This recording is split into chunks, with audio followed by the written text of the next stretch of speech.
كتير من الناس بتقعد نفس القعدات دي واكثر لفترات طويله قد تمتد لسنوات. طبعا مش هيفضل قاعد كده سنوات، ولكن هي قعدته المميزه هكذا. يعني مثال، هو يفضل يقعد بتلك الطريقه، رجل على رجل، او سند هكذا، او فارد رجله قدام، او واقف سند قدام. الفكره كلها انك لما تعتاد على هذه الجلسه لفترات طويله بيحصل مشاكل في القوام. ربنا خلق كل عضله بطول معين، وخلق عضله بشكل وعكسها عضله بشكل تاني، علشان دي لما تعمل هكذا بتنزل والتانيه تسندها وتعمل عكسها، وهكذا تستمر الامور.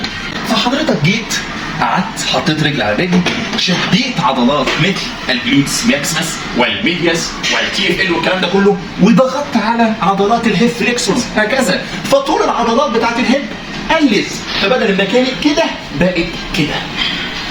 الحل ايه؟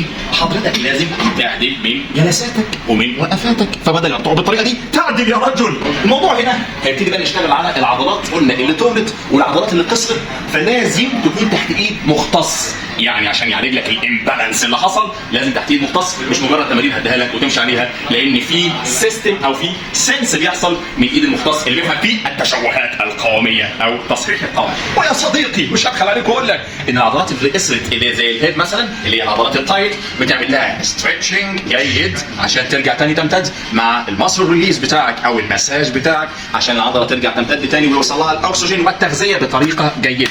اما العضلات اللي طولت اللي هي اللينثن، العضلات دي بتمرنها بتمارين قوه كسترينث ولكن بشده معينه. فالفكره كلها عشان تعرف العضلات هذه والعضلات هذه لازم تكون تحت ايد مختص. بس الفكره اللي انا عايز اقول لك عليها او الهدف من الفيديو ده ان انت تعدل من جلساتك وتعدل من وقفاتك. هقف هكذا هكذا، وضعيه الرؤوس هكذا، تمام؟